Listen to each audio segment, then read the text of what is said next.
A folding chair, a quiet street, a man in uniform carrying a gift for his daughter. No shouting, no sirens. Just the gravel shifting under boots, and the silence that always comes before things fall apart. This isn't just about a bullet, or a badge, or a man. It's about the space between dignity and danger, the breath held, the voice withheld, the gaze that refuses to drop. He didn't fight back. He didn't beg. He stood still.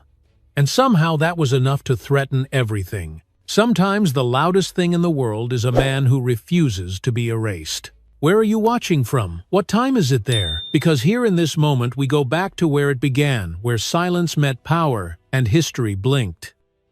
It started like any other afternoon. Nathaniel Briggs had driven that route, slow, steady, and silent, the hum of the old Ford pickup blending with the sigh of wind through the trees. The sun hung low, casting long shadows across the manicured lawns of a quiet, upper-middle-class neighborhood, where American flags fluttered beside seasonal wreaths and no one parked crooked on the curb. Nathaniel had just left the Veterans Memorial Cemetery, still in uniform, still carrying the weight of another eulogy tucked behind his ribs like a folded letter never meant to be mailed. He wore it all, the starched fatigue jacket, the shine of brass at his collar, the kind of calm only men who've walked away from war understand. The silence inside the truck wasn't empty. It was full of everything he couldn't say out loud. His daughter's house was just 6 blocks away. He'd promised to drop off the folding chair she forgot at last week's cookout, and maybe if he wasn't too tired, he'd stay for dinner. "You sure you don't want me to bring you something instead?" she'd texted that morning. Nathaniel hadn't answered. He didn't know how to tell her that sitting down for a meal felt heavier than a 10-mile ruck march these days. Not because he didn't love her, but because lately he wasn't sure what kind of man she saw when she looked at him. As he rounded the bend near Dogwood Drive, a police cruiser slid into his rearview mirror. No siren, no lights, just that slow, predatory pace he'd come to recognize over the years. At first he didn't flinch. Cops patrolled this area often, especially during election season. But the cruiser didn't pass. It lingered, tightening its distance like a leash around his bumper. Nathaniel checked his speed. 27. The limit was 30. His plates were clean, his tags up to date. Still, he felt that old familiar prickle at the base of his neck, like standing too close to a live wire. He signaled early for his turn, hoping it would wave the cruiser off. It didn't. It followed. Nathaniel's hands tightened on the wheel, thumbs flattening against the leather as the truck coasted to the stop sign. He didn't say a word, didn't curse, didn't ask why. He just breathed slow through his nose and watched the mirror. The cruiser's headlights flicked once.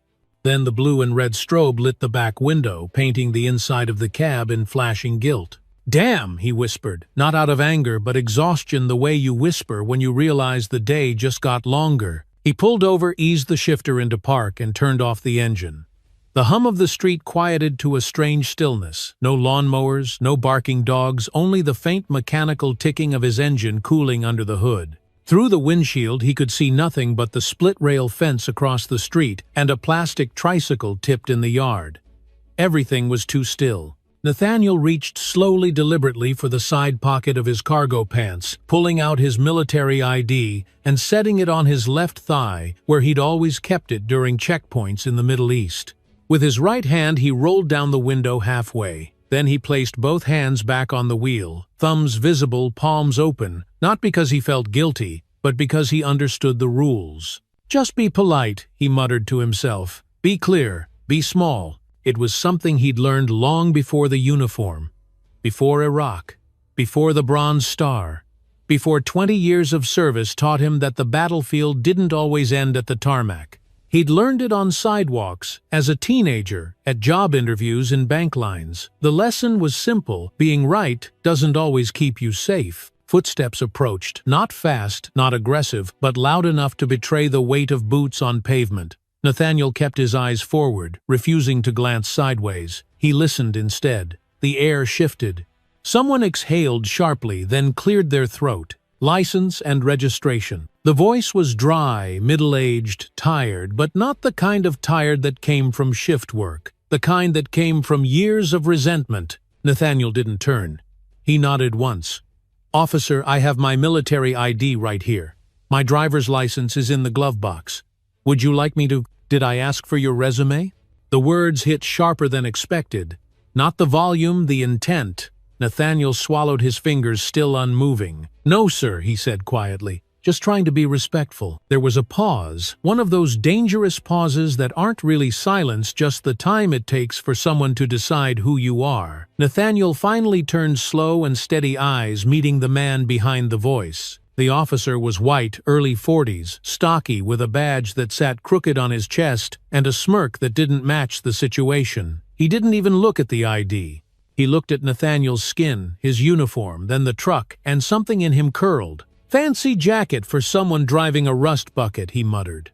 "You sure that's real?" Nathaniel didn't blink. "Yes, sir. I've worn it for half my life." The officer leaned in slightly, his hand resting on the edge of his holster. "You live around here?" Nathaniel took a breath, not deep, just enough to speak. "I'm headed to my daughter's place. 2 blocks over." The officer tilted his head, as if studying an exhibit, then stepped back. "Stay in the vehicle." Nathaniel nodded once. "Yes, sir." As the officer circled to the rear of the truck, Nathaniel felt the weight shift inside his chest. Not fear, not yet, but the knowledge that something had cracked the shell of normal. The street was still quiet. The wind picked up slightly, rustling the flags. But the air now tasted different, like something just under boiling, waiting. He looked at the military ID on his leg and thought of his father's words spoken long ago before boot camp. "Your name means something. Don't let the world take that from you." Nathaniel straightened his back fingers, flexing once on the steering wheel, then going still again. He didn't know what would happen next, but he knew this: how a man held his breath could mean everything. The officer came back around the side of the truck, slower this time, not cautious but deliberate, like a man walking into a room he thought he owned. Nathaniel could hear the subtle crunch of his boots on the gravel just beyond the curb, the soft metallic click of a thumb brushing the edge of a holster, a quiet rhythm that didn't match the supposed calm of this suburban street. Somewhere down the block, a sprinkler system ticked to life, sending a soft, rotating hiss into the air, a strange backdrop to the heavy silence that was gathering between them like fog. Nathaniel didn't move. His hand stayed on the wheel, his breath steady, though his chest had started to tighten just slightly beneath the surface, like a thread being pulled inside him. "You didn't answer my question," the officer said, stopping just outside the open window, eyes scanning the truck's interior, like he was expecting to find a hidden weapon or maybe a reason. Nathaniel looked at him, calm but alert. "Which question was that, sir?" "You live around here." The officer's tone was flat now, but with something sharp curling under it, the kind of sharp that cuts without needing to raise its voice. "I told you, my daughter lives 2 blocks over. I'm dropping off a chair she left at the house." The officer's eyes didn't blink. They hovered for a moment over the back seat, then down to the floorboard, then back up to Nathaniel's chest. "You military?" he asked, gesturing vaguely at the uniform. "Yes, sir. United States Army. 22 years. It wasn't a word, not really, more of a sound, a skeptical grunt that hung in the air just long enough to be insulting. "Looks new." Nathaniel gave a slight nod. "It's my dress uniform. Today was a funeral." "Right," the officer muttered, then leaned in a little closer, nostrils flaring. "You always wear that when driving around rich neighborhoods." Nathaniel didn't answer immediately. He knew the trap wasn't in the question itself, it was in the implication, that he didn't belong, that his presence needed justification beyond his name, his record, his very skin. "I wear it when I honor the dead," he said, "not for appearances." The officer straightened up but didn't move away. His hand rested now on his belt thumb, hooked near the holster elbow, slightly flared. "Well, you sure look like you belong in Arlington, but this ain't Arlington." Nathaniel looked straight ahead, jaw tightening. The wind shifted again, pushing the scent of cut grass through the open window, carrying with it the faint, dry rustle of leaves scraping concrete. Somewhere, a screen door creaked, then snapped shut. "I've got nothing to hide," Nathaniel said quietly. "You're welcome to run my name." "Oh, I plan to," the officer replied. "Just don't make any sudden moves." Nathaniel turned his head slightly enough to meet the man's eyes, but not enough to challenge him. My hands haven't left the wheel." The officer didn't respond. Instead, he walked back toward his cruiser, his movement slow but somehow charged, like he wasn't finished, like he was hoping for a reason to come back with more. Nathaniel exhaled slowly through his nose, shifting his gaze to the side mirror. The cruiser sat still, engine idling, lights still flashing a red-blue pulse against the rear view that made everything feel like an emergency, even when no one was bleeding. He thought of texting his daughter just a quick note to say he might be late, but decided against it. One wrong movement, even to reach for a phone, could be mistaken. And that was the part that stuck with him, the need to calculate every motion like a chess piece in a game where the other side got to rewrite the rules. Time passed differently in moments like these. It stretched and folded the minutes, feeling thick like honey slowing through a funnel. He could hear the faint murmur of the officer's radio now, a voice crackling in and out, unclear but urgent. A child's laughter floated through the air for a brief second, cutting across the tension like a thin ribbon, high and out of place. Nathaniel glanced to his right. Across the street, a young boy had stopped riding his scooter, frozen on the sidewalk, clutching the handlebars with wide, uncertain eyes. Behind him, an older woman peeked through her lace curtains, the phone already to her ear. Nathaniel met her gaze for a fraction of a second, then looked away. The door of the cruiser swung open with a metallic groan, and the officer stepped out again, this time faster, more agitated, as if something inside him had started ticking louder. His hand was on the grip of his sidearm, now resting but not drawn, and that was what chilled Nathaniel most. Not the action, but the assumption that one could move from suspicion to threat without a single provocation. "I said step out of the vehicle," the officer barked louder, now voice cutting through the suburban hush like a crack in glass. Nathaniel didn't move. "Sir, I haven't done anything wrong." "Step out of the truck." The officer's tone turned, clipped, each word loaded. Nathaniel's fingers twitched slightly, then went still. He knew how this could go, knew how quickly calm turned into chaos when fear and authority collided in the wrong hands. "I'm not resisting," he said, voice even low. "But I'd like to understand the reason for this stop." "You don't get to ask questions," the officer snapped. His hand twitched on the holster. Nathaniel slowly reached for the door handle, not because he felt safe, but because he felt cornered. And sometimes compliance was the only shield left to a man who had already surrendered everything but his dignity. His heart beat slow and steady, but his skin prickled cold under the collar. As he stepped out, the sun hit him full across the chest, igniting the gold trim of his insignia like a flare.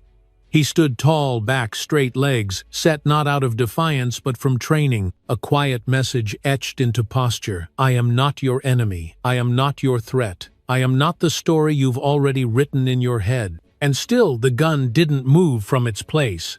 The air between them was no longer just air. It had thickened into something else, something dense and unspoken, like the moment before a fuse catches flame. Nathaniel stood outside the truck with his hands by his sides, palms open, shoulders level, eyes steady and locked just over the officer's shoulder.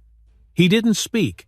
He didn't breathe heavily. He simply held still, the way a man does when he knows one wrong breath might be mistaken for defiance. The sun had shifted behind a thin layer of cloud, softening the golden edge of afternoon into a pale, watchful gray, casting longer shadows across the pavement, which now felt less like a road and more like a stage. Across the street, the woman behind the curtain had vanished, but the child remained frozen near his scooter, holding his golden retriever by the collar, as if something in his small body understood that stillness was safer than sound. Nathaniel didn't look at the boy directly, but he knew he was being watched. That was the thing about moments like these. Even silence had witnesses, and sometimes they were the ones who remembered most clearly. "Turn around," the officer said again, voice clipped louder than before, as if needing to reassert dominance over a situation that hadn't slipped from his hands but had refused to collapse the way he'd planned. Nathaniel didn't move immediately. He tilted his head slightly, just enough to speak the words low and careful. "Sir, I am unarmed. I've followed every instruction. Is there a reason you're escalating this?" I said. "Turn around." The officer barked, and now the gun was no longer just near his side. It was drawn arm, extended barrel, pointed squarely at Nathaniel's chest. There was a moment, just a flicker of one, where the wind died down completely, and the world became a vacuum. No birds, no leaves, no distant hum of air conditioners or passing cars. Just the quiet tension of two men locked in place, one holding a weapon, the other holding stillness like a shield. Nathaniel's eyes met the officer's, and he saw it then. Not rage, not even hatred, but something smaller and more dangerous. Insecurity weaponized by authority. "I'm asking you again," Nathaniel said, his voice barely above a whisper, but so clear it cut through the space between them like a line drawn in glass. "What is the threat you see?" The officer's jaw clenched. His knuckles whitened around the grip. He didn't answer. Instead, he stepped in closer, less than 10 feet now, and his voice dropped into a growl. "You don't get to question me. Not here. Not dressed like that.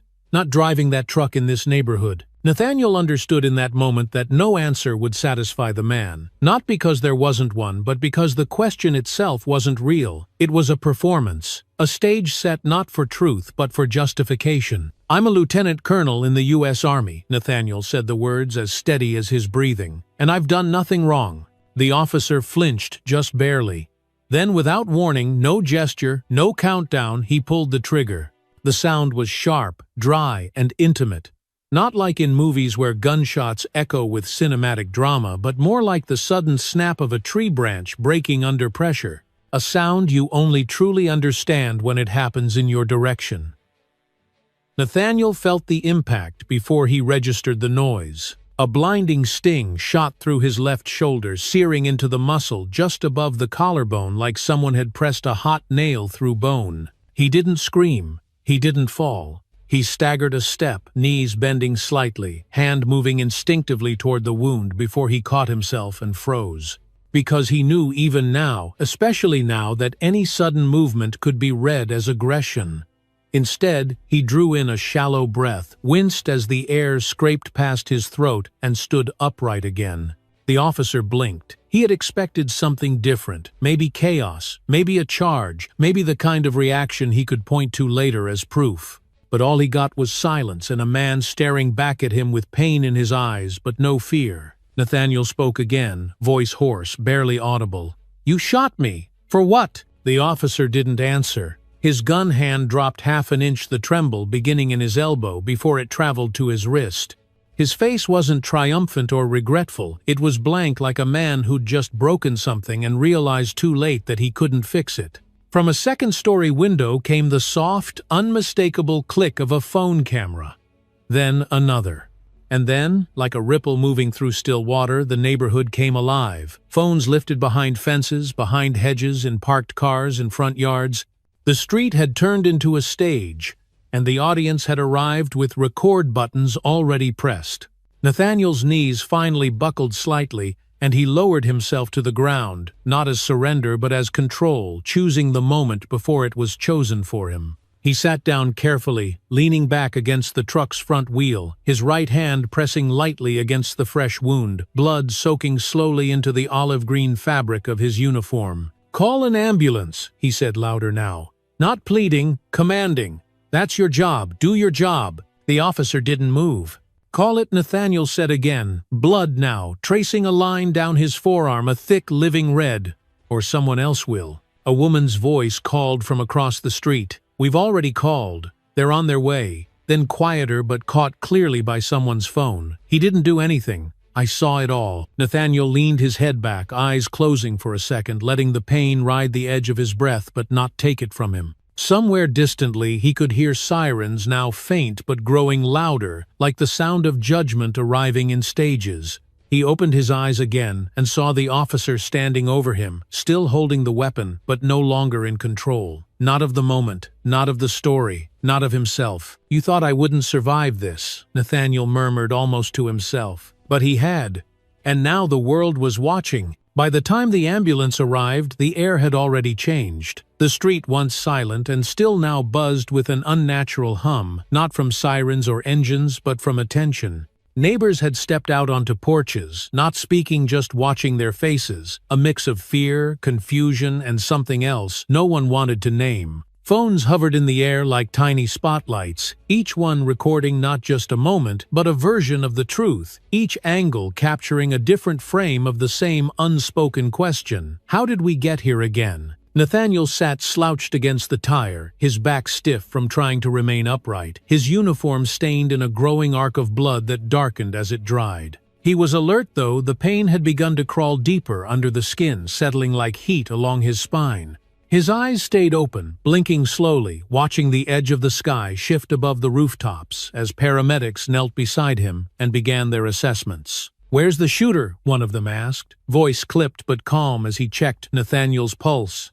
Still on scene, someone replied, though no one pointed toward the officer, who now stood frozen 10 feet away, his weapon-holstered hands trembling slightly at his sides. Nathaniel turned his head just enough to glance at the paramedic. "Don't worry," he said, voice hoarse but steady. "He didn't hit anything vital." The paramedic didn't respond with words, just nodded once and pressed gauze firmly to the wound, his eyes flicking briefly toward the gathering crowd before returning to the task.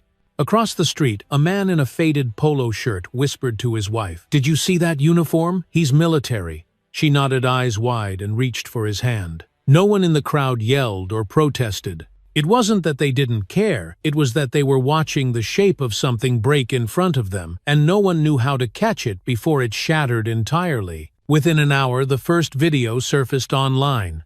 It was raw, shaky, filmed vertically from a second-floor bedroom window. In the frame, Nathaniel's body could be seen upright calm, the officer shouting "gun drawn," then the crack of the shot and the quiet afterward. No special effects, no music, no commentary, just a man in uniform being gunned down for not moving fast enough, not being small enough, not disappearing quickly enough. By nightfall, the clip had reached 2 million views. By midnight, it was on every platform: Twitter, Facebook, TikTok, YouTube, accompanied by hashtags like #ShotTheUniform and #JusticeForBriggs. People began sharing their own stories, their own encounters, their own moments of stillness where they had wondered if the next second might be their last. Mothers wrote of teaching their sons how to speak when pulled over. Veterans posted photos of themselves in uniform beside captions that read, "Would this have protected me?" News anchors spoke with tight voices and careful tone. Today, in a quiet suburban neighborhood, a decorated military officer was shot during a routine traffic stop. One reporter began, her eyes flickering to something off-screen before continuing. Unarmed, in uniform, on his way to visit family. Cable news debated everything except the obvious. They debated training. They debated procedures. They debated whether the officer had felt threatened. What they did not debate was the look in Nathaniel's eyes, captured clearly in frame still, and focused as if he knew the bullet was coming long before it arrived.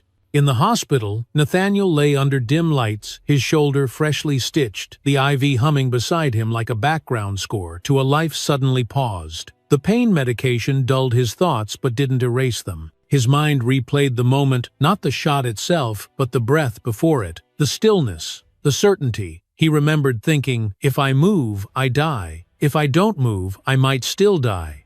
But at least they'll know I stood still." He turned his head slightly and saw his daughter Maya sitting by the window with her knees pulled to her chest phone in her lap, eyes unreadable. "You okay?" he asked, voice barely audible. She looked over, tried to smile, then shook her head. "They're talking about you like they didn't see the video," she said. "Like maybe you moved too fast. Like maybe it was a misunderstanding." Nathaniel didn't answer right away. He stared at the ceiling, tracing the slow arc of the fan blades overhead. "People don't need truth," he finally said. "They need something they can live with." Maya stood, walked over, and took his hand. "I don't want them to live with it," she said. "I want them to choke on it." He smiled faintly, not because it was funny, but because it was true. "Me too," he said. "But that's not how these things work." The door opened and a nurse stepped in, quiet and professional. "There's a statement coming from the Pentagon," she said softly. "They're acknowledging your service. There's talk of an investigation." Nathaniel raised an eyebrow, acknowledging, he repeated, as if tasting the word. "That's a start." But he didn't believe it, not yet. Because acknowledgement was easy. It was action that cost something. It was accountability that hurt. Outside, the world continued spinning. On the news, his name flashed beneath grainy stills of his face. Lieutenant Colonel Nathaniel Briggs, age 48, Bronze Star recipient, survivor. The anchors said it like a title, like a brand. But Nathaniel knew better. He wasn't a symbol. He was a man who had bled quietly on the pavement, while the country argued over the cost of truth. In the early morning hours, as the city slept and the screens glowed faintly in living rooms across the nation, the clip played again and again, frame by frame, second by second, until what was once a moment became a reckoning. And for those who watched closely, who didn't blink or scroll past, the question became impossible to ignore. If even he wasn't safe, whoever will be? The following morning, before the sun had warmed the hospital window panes, the Pentagon issued its first official statement, brief, vague, and sterile, like it had been translated too many times through too many cautious hands. We are aware of the incident involving Lieutenant Colonel Nathaniel Briggs, and are cooperating with law enforcement in an ongoing investigation. That was all it said. A single sentence dressed up in formality, offering neither condemnation nor clarity, just enough distance to claim acknowledgement without assuming responsibility. Nathaniel read the headline on his hospital room. Television in silence, the volume muted the ticker at the bottom, scrolling past like it was talking about someone else. He didn't speak for several minutes. He just stared at the screen, the glow of it reflecting off his IV bag and the corner of his tray table. His shoulder ached under the bandage, a low, persistent throb that pulsed in time with his heartbeat, but the pain wasn't what bothered him most. It was the weight of that one-sentence statement, how it managed to say so little and yet carry the unmistakable chill of a wall being built. A wall of protocol, a wall of plausible deniability. He could almost feel the machinery turning behind it, quiet, efficient, bloodless. Maya stood near the window. Arms folded, her voice low but taut. "That's it. That's all they're going to say." Nathaniel didn't turn his head, just exhaled slowly through his nose. It's how institutions speak. They don't say what they mean. They say what won't get them sued. She stepped closer, her jaw-tight eyes burning with frustration. "You bled on the street in uniform. They're supposed to protect you." He looked at her, then really looked. "No, baby. They're supposed to protect what I represent. And right now I represent a problem they can't explain away." Outside, the day had fully broken, though the light remained soft and gray, as if even the weather hadn't quite decided whether to commit to sun or rain. Reporters had gathered near the hospital's rear entrance cameras, perched on tripods, their questions prepared like weapons, but no one had been allowed inside. The official line was that Nathaniel needed rest, but the unofficial truth was simpler. They weren't ready to deal with what he might say. Inside the Department of Defense, however, silence was wearing thin. Behind closed doors, the conversation was no longer whether the shooting had occurred. The footage had settled that. The question now was about timing, about exposure, about who knew what and when. A colonel in internal operations had flagged a document, an unreleased risk report filed 3 months earlier by Nathaniel himself, detailing systemic racial disparities in interagency patrol assignments. It hadn't made waves then. It hadn't even been read by anyone beyond the first review layer. But now it sat like a live wire beneath the surface of every meeting, threatening to connect dots no one wanted visible. Nathaniel hadn't mentioned the report since the shooting. Not to the doctors, not to Maya, not even to his commanding officer who had visited briefly the night before, face taut with concern and something colder underneath self-preservation. But the file existed, and some people had started asking questions. Quietly, of course, carefully, but asking all the same. Later that day, a man in a pressed civilian suit showed up at the hospital, credentials in hand, smile tight and eyes unreadable. He introduced himself as a liaison from the Office of Military Public Affairs here to assist with the messaging around your experience. The phrasing made Maya stiffen immediately. Nathaniel, ever composed, simply nodded toward the visitor chair. "You're here to help shape the story," he said plainly, not accusing, just naming the room. The liaison gave a non-committal shrug. "We just want to make sure things don't spiral in a way that causes further harm to you, to the institution." Nathaniel let that hang in the air a moment before answering. "You mean the kind of harm that comes when the truth gets too loud?" The man didn't blink, didn't flinch. "I mean the kind of harm that makes people stop trusting the system. Which frankly we can't afford right now." Nathaniel leaned back against the pillow, the pain in his shoulder flaring slightly with the motion. He smiled, but it was small and tired, a smile used by men who've seen just enough to know when they're not being asked, they're being handled. "Trust was lost before I ever got shot. I'm just the first one people saw bleed. The room went quiet, then the kind of quiet that doesn't settle but waits. The liaison buttoned his coat and nodded politely. "We'll be in touch," he said, and walked out without another word. That night, Maya found her father reading through an old leather folder he'd kept locked in a weatherproof bag beneath the floor panel of his truck, the one the officers hadn't searched. Inside were printed emails, incident logs, and one envelope marked "Submitted. Unprocessed." She sat beside him and asked softly, "Is this what they're afraid of?" Nathaniel closed the folder gently and met her eyes. "Not the report," he said.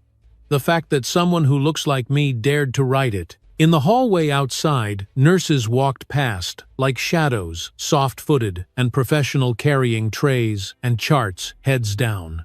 The world kept moving quiet as always. But inside that hospital room something else had begun. Not anger, not revenge, but the quiet click of gears turning toward reckoning. Nathaniel didn't sleep much that night. He watched the ceiling fan spin slow circles above him, and for the first time since the shooting he allowed himself to think forward. Not about survival, not even about justice, but about memory. Who would carry it, who would bury it, and what it might cost to make it stay visible long enough for someone to care. It was just after 2 in the morning when Nathaniel woke up the third time that night. Not from pain, not from the IV beeping beside him, but from something colder and deeper, the kind of alertness that came not from the body but from memory. The room was dim, cast in pale yellow light from the corridor outside, and everything was still too still. He lay there for a while listening to the faint mechanical hum of the vitals monitor and the distant roll of a gurney wheel echoing faintly through the quiet wing. But something inside him said the silence was not just quiet, it was watching. He turned slowly toward the tray table and saw the leather folder again, the one he had half packed away before sleep claimed him hours earlier. It sat there now like a sealed warning, as if opening it again might summon something irreversible. But what else was left? The damage had already been done. The lie had already taken root. All that remained now was whether the truth would survive long enough to be believed. He sat up with a wince, the stitches in his shoulder, tugging sharply against the movement, then reached for the folder and opened it. The first page was a printed email, the one he'd sent 3 months before to Internal Compliance, with the subject line, "Observed Patterns in Patrol Assignment Bias." He remembered writing it late at night, after 3 weeks of compiling incident logs from joint operations, noting how officers of color were more often assigned to risk zones, while others coasted through lighter details without question. He hadn't accused anyone. He hadn't named names. He'd just followed the data. And maybe that was the real crime, not speaking up but doing so with evidence. He flipped through the rest slowly, carefully, until he reached the envelope at the back, the one marked "Submitted, Unprocessed." It was the original printed form he had dropped off by hand, placed in the locked intake box outside the policy office at Fort Vinton. He remembered pressing the seal down with his thumb, standing for a long moment in the hallway before walking away. He had believed then foolishly that the system still had ears. Maya stirred on the couch near the window, blinking slowly, adjusting her sweater as she sat up. Her voice was still wrapped in sleep. "Dad, what time is it?" He didn't look up. "Late," he said quietly. "Or early. Depends on how you measure these things." She rose slowly, rubbing her eyes, and walked over. "Can't sleep." He handed her the envelope. "This was supposed to go up the chain. 3 months ago. I followed every procedure, logged every pattern, did everything by the book, and it never moved." Maya studied the label on the envelope, her eyes narrowing. "They buried it." "No," Nathaniel said. "They didn't even bother to bury it. They froze it. Locked it in a drawer so it never even got a chance to be denied." She looked at him then, not like a daughter but like a woman trying to understand the world her father had always shielded her from. "Is this why they targeted you?" Nathaniel exhaled slowly. "I didn't think it would matter. I thought if I just stayed in my lane, kept my voice measured, wore the damn uniform with pride, they'd at least hear me out. And instead they pulled the trigger," she said, the words landing heavier than she expected. He nodded slowly. "The moment they saw me, they didn't see a report writer. They saw a threat." The door to the room creaked slightly, then opened, not with the usual nurse's knock or cartwheel shuffle, but a quieter entry. A man in civilian clothes stepped inside, tall, gray-haired, his face unreadable. No ID badge, no clipboard. Just a sealed envelope in hand, and the kind of posture that said he wasn't here to check vitals. Nathaniel sat upright instinctively. "I didn't mean to startle you," the man said, his voice low, precise. "I just got off shift. Thought you might want to see something before morning." He stepped forward and handed Nathaniel the envelope. The seal had already been broken. "What is this?" Nathaniel asked, his fingers brushing the edge. "A copy of the report you filed," the man replied. "The one that never reached Homeland Security. I pulled it from the internal cache before my credentials got revoked." Maya stepped closer, tension sharp in her shoulders. "And who are you exactly?" The man looked at her briefly, then back to Nathaniel. "I was in policy oversight, until I asked why your submission had no tracking number. After that, I was reassigned, temporarily, to Alaska." Nathaniel opened the envelope and slid the pages out. They were his own words, his own charts, stamped with a date and a timestamp, but no routing number, no case file, no sign that it had ever moved beyond intake. "You tried to move it," Nathaniel said. "I did more than try," the man answered. "But this system has locks you don't see until you try the wrong key." He turned to leave, but paused at the door. "If you're planning to speak out, do it now, before they slam the lid shut. This moment won't last." Then he was gone, the door closing behind him with a soft click that sounded too much like finality. Nathaniel sat still, the papers in his lap, his daughter's hand on his arm. The room felt smaller suddenly, like the walls had drawn closer, listening in. But inside him, something had shifted, not rage, not even fear, but clarity. The bullet hadn't been the beginning. It had been the end of someone else's decision, a decision made the moment he stepped out of line, not by shouting, but by documenting. Maya sat beside him, eyes on the folder. "What do you want to do now?" Nathaniel stared forward, voice barely above a whisper. "I want to speak, and I want them to listen, not because I shouted, but because I never raised my voice until I had to." In that moment, with the city asleep and the corridor empty, the man they'd tried to erase made a quiet decision to be remembered. It was nearly dawn when the nurse found the object sitting neatly on Nathaniel's bedside table, a small gray paper bag, unbranded, unsealed, placed with such care that it looked almost ceremonial. She paused, hand on the edge of the doorframe, narrowing her eyes as if expecting it to disappear the moment she stepped into the room. Nathaniel was asleep, his breathing deep but restless, one arm slung lightly over his midsection, the IV line looping gently from the pole to the crook of his elbow. The bag hadn't been there during the night check, she was certain of that. She approached quietly, her rubber-soled shoes barely making a sound on the polished floor, and reached for the bag with tentative fingers. But something about it made her hesitate. Not because it looked dangerous, it didn't. It looked ordinary. But the kind of ordinary that drew attention to itself by being too perfect, too placed. She didn't open it. She simply left it where it was, made a note in her log, and moved on. It was the sound of the door clicking shut that stirred Nathaniel awake, his eyes fluttering open to the gentle hush of morning silence and the faint mechanical pulse of the vitals monitor beside him. He blinked once, twice, then noticed the bag. His body stiffened instinctively, not in fear but in trained assessment. Something had changed in the room, and he needed to know what. He sat up slowly, every movement still drawing a deep ache from his stitched shoulder, and reached for the bag. The paper crinkled softly in his hands, and the weight inside shifted just enough to reveal something solid. He opened it not quickly, but with the deliberation of someone who'd learned long ago to never rush toward the unknown. Inside was a stainless steel military thermos, the kind issued years ago to recruits during advanced training, practical, utilitarian, unmistakable. A peeling label on the lid read, "Bravo, 17 Corps, 2019. Nathaniel froze. That unit hadn't been on his file for years. Most people barely remembered it existed. But he did. He'd led the psychological evaluation team for that entire deployment rotation. He unscrewed the lid with care, tilting it just slightly to peer inside. There, wrapped in a small Ziploc bag, was a matte black USB drive, no markings, no tag. Just a plain piece of plastic and metal, the kind that could be purchased anywhere, and yet in that moment it felt like holding a grenade disguised as a key. Nathaniel stared at it for a long time, then reached for his laptop, the personal one, untouched by the hospital network, kept intentionally offline, shielded from intrusion. His fingers hovered over the keyboard before inserting the drive. The screen blinked once.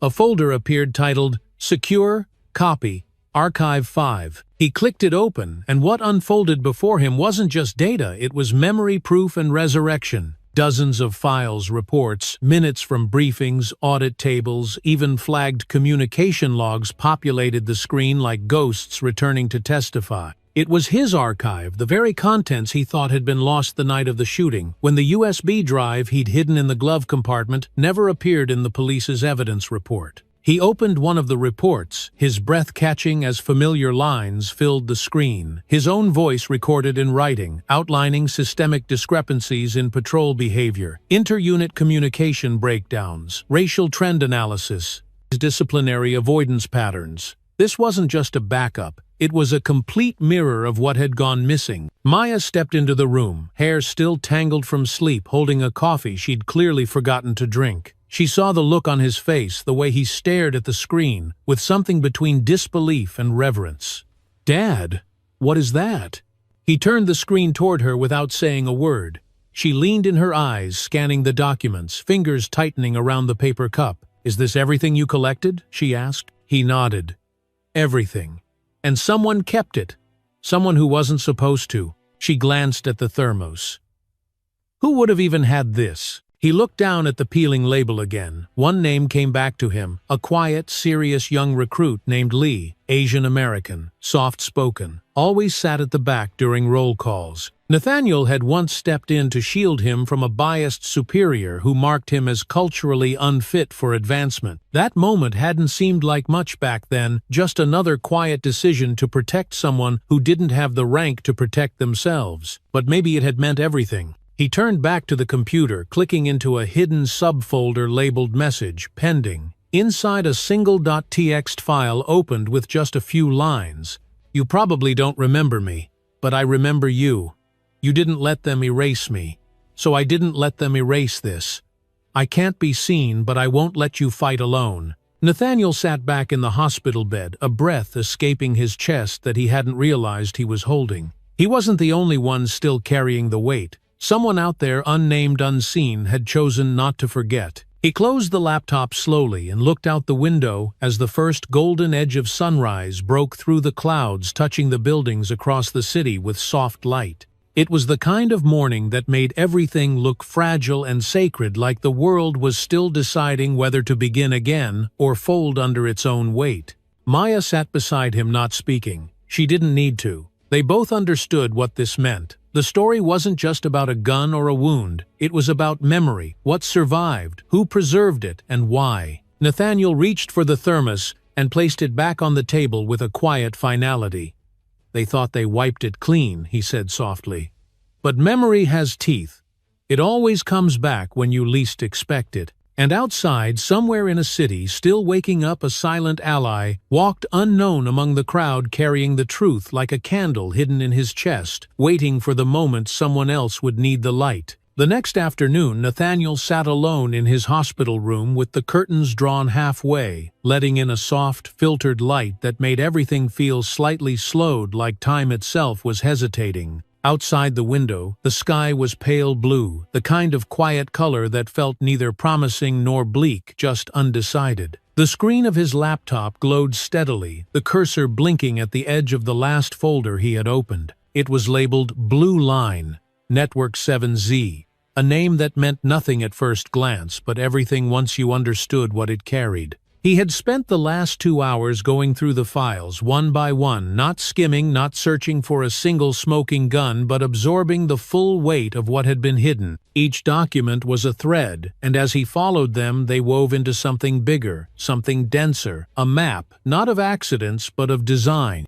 At first it had just seemed like a pattern of bad actors, the occasional abusive officers slipping through the cracks. But this was a system, a network. It didn't scream corruption in bold headlines. It whispered it in memos, transfer approvals, performance reviews, with just enough coded language to pass inspection. He opened a personnel chart next to spreadsheet tracking the movement of certain officers across departments and jurisdictions over the last 7 years. Several names were highlighted. One of them was Raymond Keller, the man who had shot him. The file showed Keller's failed psychological evaluation in 2016, his disciplinary warning in 2018, and a quiet reassignment to civilian policing in 2019, facilitated by a recommendation from someone flagged as part of this internal circle. Nathaniel leaned back in his chair, the edge of the hospital pillow digging into his shoulder blade, but he didn't shift. His eyes stayed on the screen. This wasn't just about Keller anymore. It was about the doors that opened for men like him.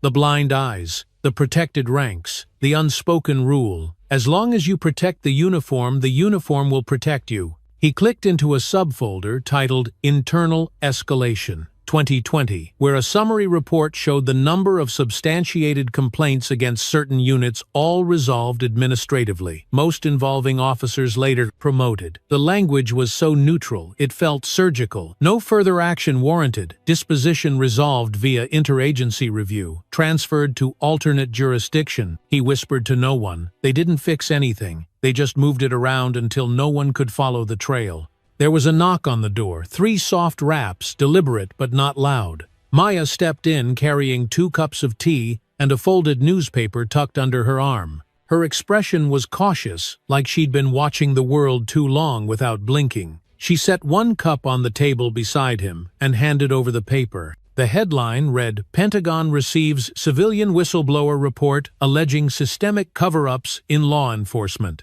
"They're not naming you yet," she said, "but they're definitely circling the story." Nathaniel nodded slowly. "Good. Let them circle. Eventually they'll realize there's no way out but through." Maya sat beside him and watched the screen. "What's that folder?" He hesitated, then turned it toward her. "This is the infrastructure behind everything they call an exception. This is where policy meets protection not of the public but of themselves." She scrolled through the files in silence. After a while, she said quietly, "So what happens now?" Nathaniel's voice was soft but firm. "Now we stop pretending it's just a few bad apples. Now we show the whole orchard is being managed to rot." He opened a document labeled Blue Line, Talking Points, Final, and read aloud one of the internal directives. Officers listed as core loyalty, to be retained under discretionary review regardless of field performance metrics. Recommendation: avoid assignment conflict with names tagged as Jackson, Cantu, or Boone. He looked up, something dark and steady in his eyes. "They had my name on a watch list, Maya. Not for threats, for visibility." She stared at him, stunned.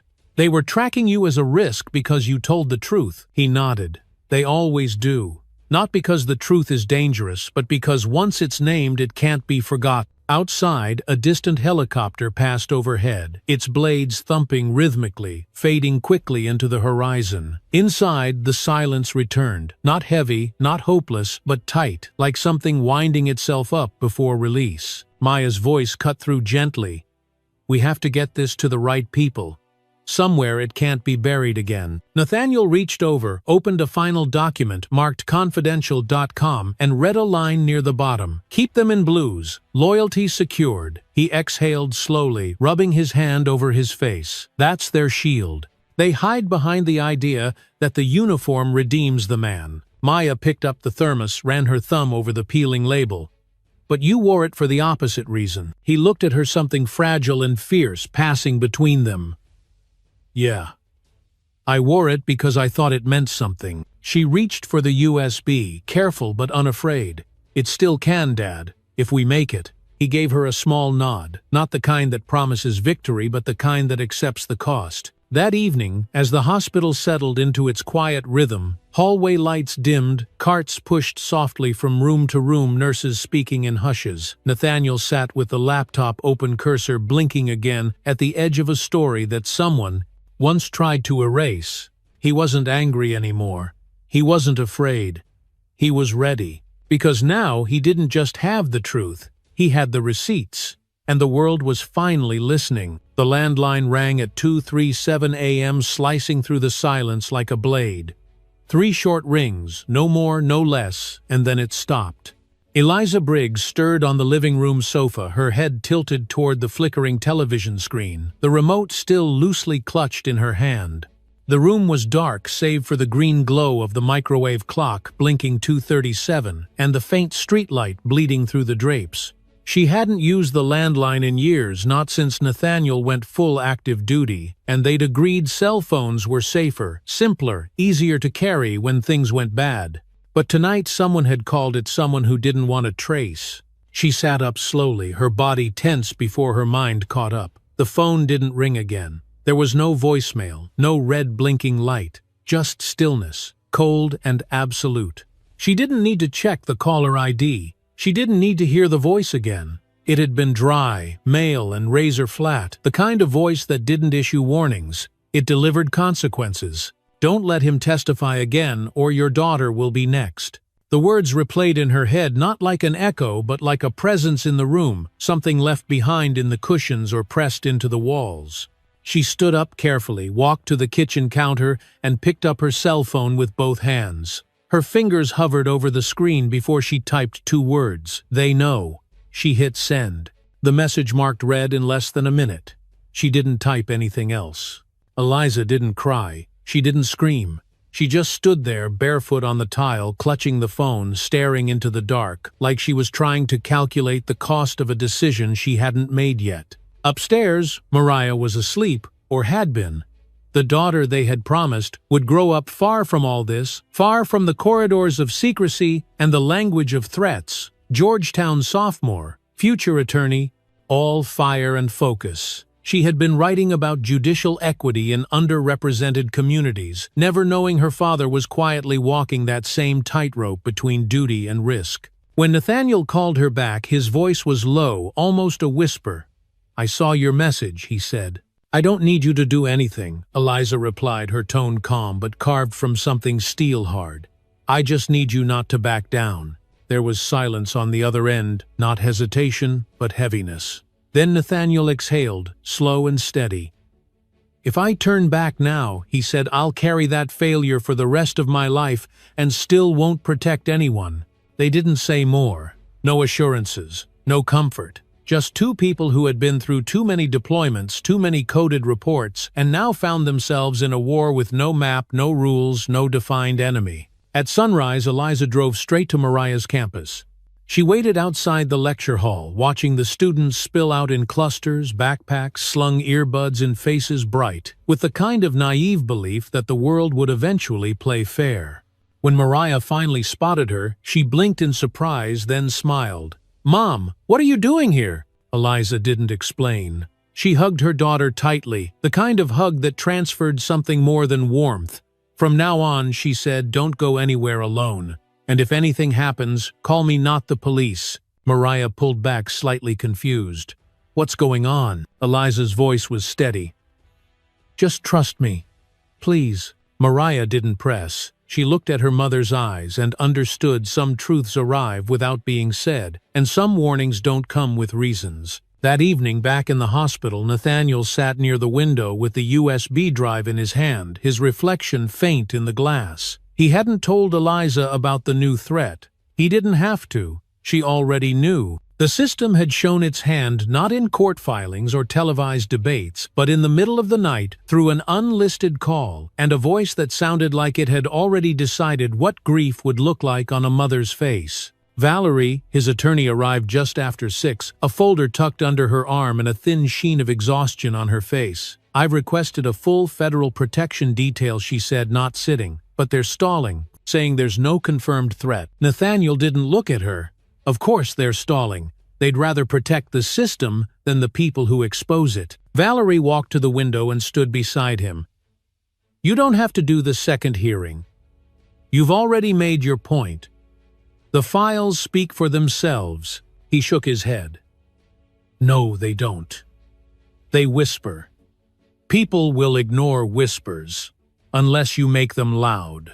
She sighed, running her hand over her brow. "And if making them loud puts your daughter in danger," Nathaniel turned his gaze heavy but clear, "then they've already won. If I let fear write the end of this, I become everything. I've spent a lifetime trying not to be invisible. For a long moment, neither of them said anything.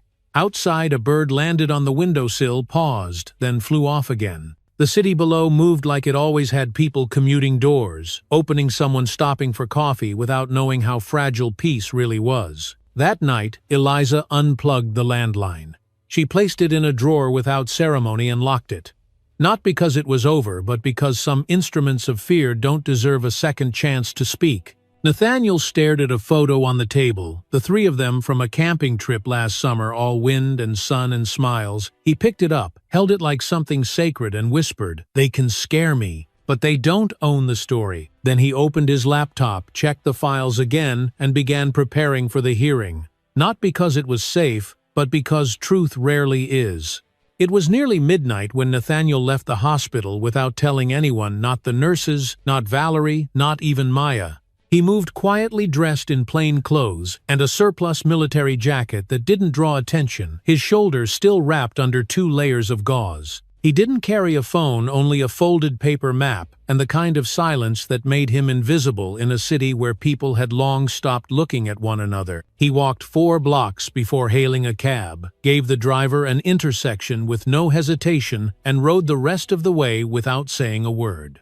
Outside the window, the city blurred past glass buildings, late-night diners, streetlights, blinking red and gold, each one fading into the next, like a memory he no longer trusted. He arrived at a private lot behind a federal holding building where Officer Raymond Keller was temporarily housed pending trial. The structure was nothing special: concrete walls, steel doors, and a single guard booth, staffed by men who didn't wear name tags.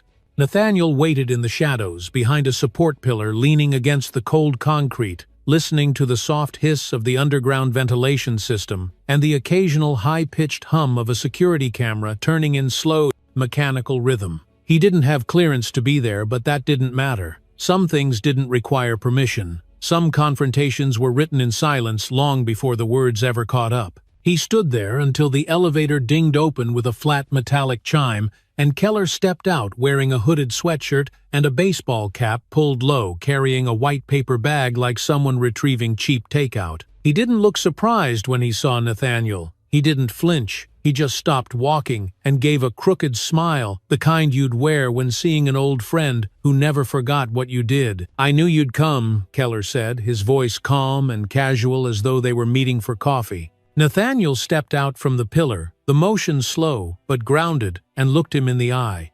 "You knew a lot of things," he said, "but you didn't know when to stop." Keller shrugged, glancing briefly at the nearby camera. "You think I planned it? You think it was personal?" Nathaniel didn't blink. "Wasn't it?" There was a pause.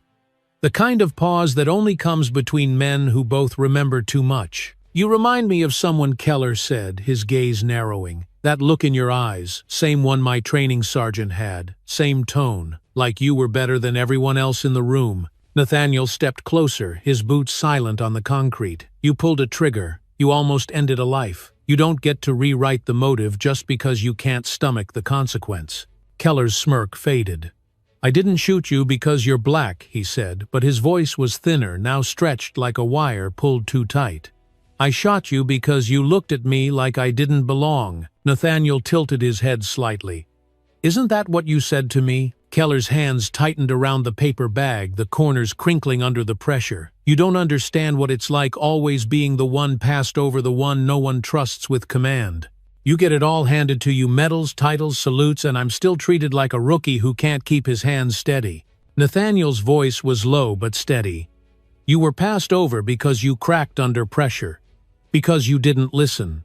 Because you saw correction as humiliation." Keller took a step forward. "Number. Because I was being measured against men like you. Perfect, polished, righteous. You think this system works because of people like you. But it works in spite of people like you." Nathaniel didn't respond right away. He looked past Keller toward the corridor behind him, where the light flickered near a security panel. Then he turned back, his gaze heavy. "It works because we keep believing it can, until someone like you reminds us what happens when that belief becomes a threat." Keller exhaled long and slow. "So what now? You gonna give another speech? Another file dump? You think that'll fix anything?" Nathaniel's eyes didn't waver number. But it'll make sure no one forgets who let you pull the trigger. Keller dropped the paper bag to the floor.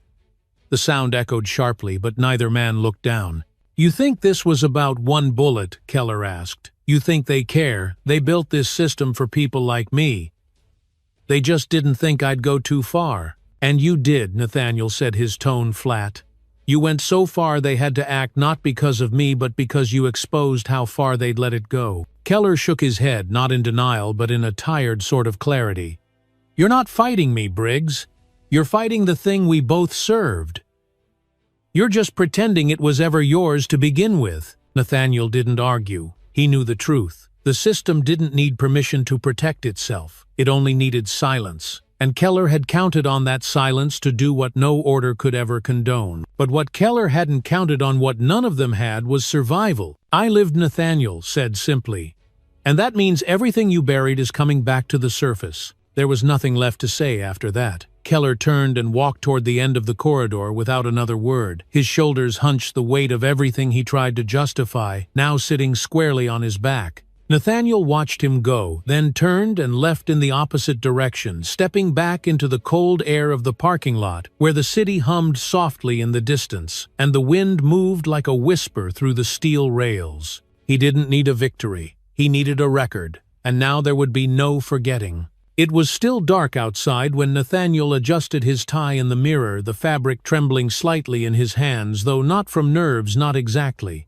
It was the kind of tremble that came from holding too much for too long, like a dam flexing against a silent surge, not ready to break, but never quite still either. His shoulder ached beneath the pressed layers of his blazer, stitched tight beneath the bandage. But the pain had become something familiar now, not an enemy, not a warning, but a memory stitched into muscle, a reminder of why he had to walk through those courtroom doors with his head high. The hallway outside his hotel suite was quiet, the carpet thick beneath his shoes, muffling each step like it too wanted him to turn back. Maya walked beside him, heels sharp against tile, holding a folder in one hand and a small trembling coffee in the other.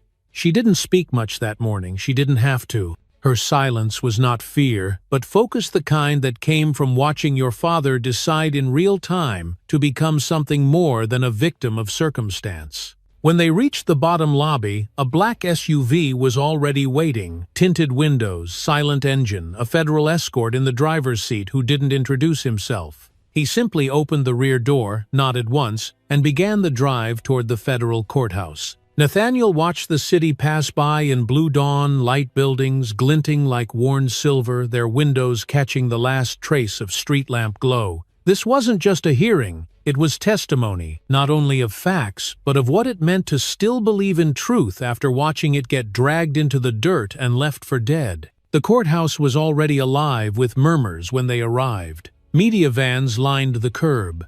Reporters, restrained by barricades and quietly ushered back, lifted their cameras as Nathaniel stepped out, his face calm, his suit pressed, his gaze straight ahead. He didn't wave. He didn't flinch.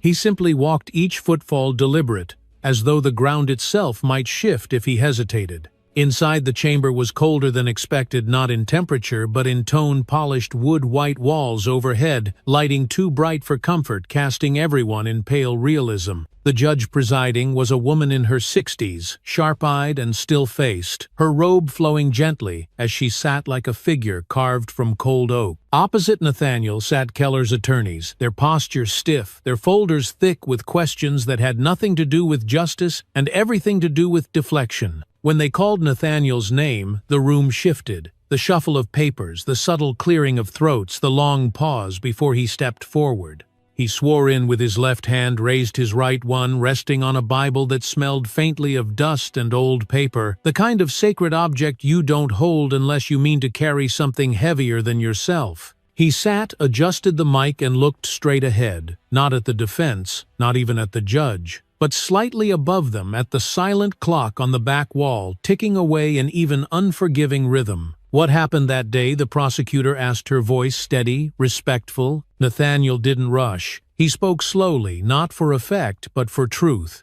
I was delivering a chair to my daughter. A small thing, something ordinary. That's what makes it hurt that it started ordinary. He told them everything from the stop to the questions, to the gun being drawn, to the single moment where time split clean down the middle between who he had been and who the country had forced him to become. His words didn't rise.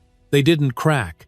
They carried weight not through volume but through the quiet precision of someone who had nothing left to protect but the story itself. The defense attorney stood only once, a tall man with tired eyes and a thin smile. "Colonel Briggs," he said, "would you say your posture, your tone, your presence could have been interpreted as non-compliant?" Nathaniel tilted his head slightly. "If dignity feels like defiance to you," he said, "that's not a me problem." There was a moment of silence after that, not tense, not dramatic, but deep, like the room had swallowed a breath it couldn't release. The judge said nothing, but her eyes shifted just barely, enough to let Nathaniel know she had heard him, even if she couldn't yet say what it meant. Maya sat in the back, hands folded tightly in her lap, a single tear drying along her cheek. Eliza was beside her, gaze unwavering, like someone who had waited a lifetime to see truth walk into the room and refuse to bow. When Nathaniel stepped down from the stand, the room didn't erupt. There was no applause, no dramatic gasp, just silence. But it wasn't the same kind of silence that had greeted him months ago, bleeding against the tire of his truck. This was a different silence, one that listened, one that waited, one that for the first time made space. Outside the courthouse, the wind picked up, rustling the flags overhead, sending a faint rustle through the hedges along the front lawn. As he stepped into the daylight, reporters shouted, questions, flashes, clicked, and somewhere a microphone was shoved forward with urgency. But Nathaniel didn't stop. Maya caught up to him and said softly, "You did it." "No," he replied, not stopping. "I said it." "That's not the same thing." She nodded. She understood. Saying the truth didn't fix the world, but it put a crack in the foundation deep enough for light to get in. They kept walking past cameras, past questions, past the boundaries that were meant to keep men like him quiet. And behind them, in that federal courtroom lined with wood and doubt, the echo of a single voice refusing to disappear hung in the air like something sacred. The morning after the verdict, the sky was overcast, not storming, not breaking, just a soft blanket of gray that made the world feel quiet and unfinished. Nathaniel stood at the edge of the Veterans Cemetery, a folded note in one hand, a single white carnation in the other, the grass damp beneath his shoes from the night's slow drizzle. Rows of identical headstones stretched in every direction, solemn and precise like soldiers, still holding formation long after the war had ended. He took a breath that felt too large for his chest, then exhaled slowly, as if letting go of something that had been waiting far too long to leave. The wind moved gently through the trees, catching the edges of his coat, the rustle sounding almost like whispering, not words, but the memory of them, the kind that linger even when the speaker is gone. He walked between the graves until he reached one near the back, marked simply SGT, Thomas Briggs, 1946, 1970, his father. A man he'd barely known, but whose silence had followed him like a shadow all his life. Nathaniel crouched, slowly placing the carnation at the base of the stone, the petals trembling slightly in the breeze. "I said what I had to say," he murmured. "I didn't flinch. I didn't lower my voice. And I didn't lie." He sat there for a while, not speaking again, just letting the silence settle around him. It was different here, quieter than any courtroom, any press conference, any hearing room where justice had to be translated into procedure. Here there was no need for evidence. No need for proof. Just presence. Back in the city news, headlines continued to ripple outward. Decorated Army officers' testimony sparks federal review of law enforcement oversight. Whistleblower files confirm. Years of suppressed complaints. Justice Department investigates. Interagency blue line practices. The media cycle had seized it all, repackaged it for daytime panels and late-night monologues. Some called him a hero. Some called him a liability. But Nathaniel didn't read the stories anymore. He didn't need them to shape the truth. He had lived it, he had bled it, and he had spoken it into rooms that were never meant to hear a voice like his. Later that afternoon, Maya found him in the garden behind his apartment, trimming the dead leaves from a row of potted basil plants. She didn't announce herself. She just stood for a moment and watched the way his hands moved slowly, carefully, like he was afraid to damage something that had survived the winter. "You still cook with those?" she asked finally, stepping forward. Nathaniel looked up the corner of his mouth, tugging into a soft smile. "Only when I want to remember who I was before all this." She sat beside him, brushing soil from the wooden bench, the sun finally beginning to break through the clouds in quiet shafts of light. "They want you to speak at the memorial next month, for veterans who've testified under threat." He didn't answer right away. He leaned back, hands resting on his knees, eyes half closed as if listening for something beneath the breeze. Then quietly, "I'm tired of being the warning." Maya nodded, folding her hands in her lap. "Then be the promise." The words landed with more weight than she realized. He looked at her not just as a father, but as a man who had carried the full measure of silence and decided it wasn't worth the price anymore. That evening they lit a fire in the old brick pit he'd built years ago, when the world still felt smaller. As the flames climbed and cracked, Eliza joined them with 2 blankets and a thermos of hot cider. They didn't talk about the trial. They didn't talk about Keller. They didn't talk about the possibility of change or whether it would come fast enough. They just sat there, 3 people who had walked through fire and still found something worth warming their hands beside. After a while, Eliza looked over and asked, "Do you think they'll ever see you as more than what happened?" Nathaniel stared into the flames for a long moment. "I don't need them to. I just need them to remember what they saw." Later that night, in the privacy of his study, Nathaniel placed the USB drive into a small wooden box alongside the medal they gave him. After Iraq, the first photo of Maya at boot camp graduation, and the leather-bound journal his father had left behind pages mostly empty, except for a single line on the first. "Say what needs saying, even if it shakes the room." He locked the box and slid it back onto the shelf. The next morning, he walked into a community center not far from the courthouse, greeted by a group of students preparing for their first civics roundtable. A teacher handed him a marker and pointed to a whiteboard. "Would you mind opening the session?" she asked. Nathaniel took the marker slowly, then turned to the room. The students looked up, expectant, unsure, curious. He smiled not because he had all the answers, but because he finally understood the question. He wrote one word across the board in large, steady letters: dignity. Then he turned and said, "This isn't about one case, or one cop, or even one country. It's about deciding every day that no one gets to decide your worth for you." And in that room, no cameras, no headlines, no court records, his voice carried further than it ever had. Because what started with a silence and a shot had ended with something louder, something clear. A story not just survived but told. And the telling finally was enough. What happened to Lieutenant Colonel Nathaniel Briggs was not just a tragedy, it was a revelation of what still festers beneath the surface of uniforms and institutions that claim to serve justice. Through silence, memory, and quiet defiance, Nathaniel exposed not just one man with a gun, but an entire system built to protect its own shadows. He taught us that dignity isn't granted by the badge you wear or the rank you hold. It's something you carry quietly even when the world demands you drop it. This story wasn't about revenge. It was about remembrance, about the cost of speaking the truth when it's inconvenient, and the courage it takes to do so even when no one's clapping. Nathaniel stood not to be seen as a hero, but to ensure that no one like him would be silenced again for trying to be human with honor. And in the end, it wasn't the courtroom or the media that mattered. It was the people who listened, the next generation watching, and the legacy that now has a voice because he chose not to disappear. If this story moved you, if it made you think, or if it reminded you that silence is never neutral, we invite you to like, share, and subscribe. Help us spread these voices, these truths, these lessons, because the world doesn't change from noise alone. It changes when we choose to listen, and when we make sure others hear what must never be forgotten.